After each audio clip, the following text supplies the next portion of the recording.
चैत्र नवरात्रि साल 2023 एक विशेष प्रकार से शुरू हो रहे हैं। जो कभी कभी इस प्रकार के चैत्र नवरात्रे आया करते हैं, इस साल चैत्र नवरात्रे पंचकों में शुरू हो रहे हैं और हिंदू नववर्ष भी पंचकों में शुरू हो रहा है। जब चैत्र नवरात्रे शुरू होंगे तो पंचक लगे होंगे और साथ ही जब हिंदू नववर्ष शुरू होगा तो पंचक लगे होंगे। हेलो एवरीवन, चंडीगढ़ से परमिंदर सिंह तिरह लाल किताब जोशी आप सबका स्वागत करता हूँ यूट्यूब चैनल परमिंदर एस्ट्रो ज्ञान पर। आज बात करेंगे नवरात्रों के बारे में। चैत्र नवरात्रे और शारदीय नवरात्रे दो तरह की नवरात्रि साल में आती है। इस वर्ष 22 मार्च 2023 को चैत्र नवरात्रे और हिंदू नववर्ष शुरू होगा। चैत्र मास की प्रतिपदा से हिंदू नववर्ष प्रारंभ होता है। हिंदू नववर्ष उस दिन शुरू होता है जिस दिन चैत्र नवरात्रि की प्रतिपदा तिथि हुआ करती है। इस वर्ष एक विचित्र संयोग नववर्ष और चैत्र नवरात्रे दोनों पंचकों में शुरू हो रहे हैं। अब ये पंचक है क्या, इसके बारे में भी थोड़ा ज्ञान लेना बेहद आवश्यक है ताकि समझ आ सके कि ये विशेष महत्व इस वर्ष चैत्र नवरात्रे और नववर्ष में क्यों है। अब पंचक है क्या? ज्योतिष शास्त्र के अनुसार जब भी चंद्रमा कुंभ राशि और मीन राशि में होता है तो इन्हें पंचक कहा जाता है। ये अवधि लगभग 5 दिन की होती है, इसलिए इसे पंचक कहा जाता है। हिंदू धर्म में पंचकों को बेहद अशुभ माना जाता है। विशेषकर जब पंचकों में किसी की मृत्यु हो जाती है तो उसका संस्कार एक विशेष विधि विधान द्वारा किया जाता है। उसके संस्कार के समय कुछ और नियम लागू किए जाते हैं ताकि परिवार को आने वाले समय में किसी और इस प्रकार की समस्या का सामना ना करना पड़े और उनका जो आने वाला जीवन है वो सुख शांति से व्यतीत हो। साथ ही किसी भी प्रकार के मांगलिक कार्य या धार्मिक कार्य करने की पंचकों के समय में, पंचकों की अवधि में रोक लगा दी जाती है।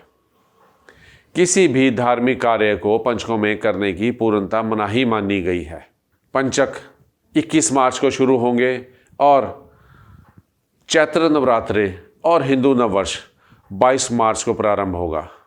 पंचकों के कारण पूजा में किसी प्रकार का परहेज नहीं है।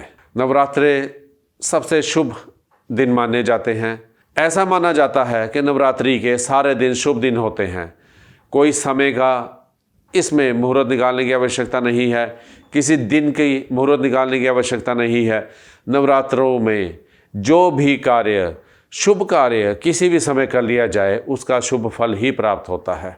इसलिए इस वर्ष पंचकों के कारण पूजा में किसी भी प्रकार का विघ्न, किसी प्रकार की मनाही, किसी प्रकार की रोक का विधान नहीं है। शास्त्रानुसार नवरात्रि को बेहद शुभ अवधि माना गया है। ये 9 दिन जो माता को समर्पित हैं, विशेषकर दुर्गा माता को समर्पित हैं ये 9 दिन। ऐसे समय में किसी भी शुभ मुहूर्त को निकालने की आवश्यकता नहीं है, किसी शुभ दिन को निकालने की आवश्यकता नहीं है, किसी प्रकार के शुभ कार्य के लिए कोई शुभ मुहूर्त, शुभ दिन को निकालने की आवश्यकता नहीं है। सारे दिन शुभ हैं, सारे दिन एक समान हैं।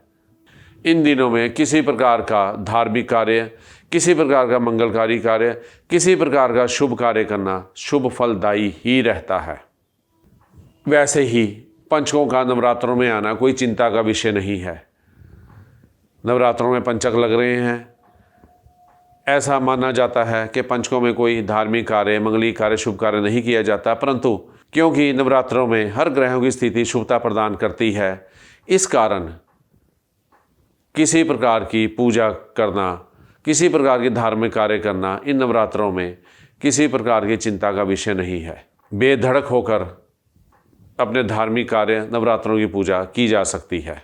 नवरात्रि के प्रभाव से इस वर्ष पंचक भी शुभ फल देने वाले ही होंगे। माँ दुर्गा की कृपा और आशीर्वाद इस वर्ष पंचकों के समय में भी पूर्णता बनी रहेगी। पूर्ण आशीर्वाद रहेगा माँ दुर्गा का, पूर्ण कृपा रहेगी माँ दुर्गा की। इसलिए नवरात्रों में किसी प्रकार का मंगलकारी कार्य, शुभ कार्य या धार्मिक कार्य करने से परहेज नहीं है। चाहे वह पंचकों के दिनों में करनी है, चाहे उस समय पंचक लगे हुए हैं या नहीं लगे हुए, इस वर्ष पंचकों का विचार करने की आवश्यकता नहीं है। आने वाली वीडियो में कोई नया विषय, कोई नई जानकारी, ज्योतिष से जुड़ी कोई ऐसी जानकारी जिसका ज्ञान होना बेहद आवश्यक है, और साथ ही ग्रहों की समस्याओं से संबंधित कुछ उपाय लेकर आपकी सेवा में हाजिर हूँगा। तब तक के लिए आप सबको मेरा प्यार भरा नमस्कार।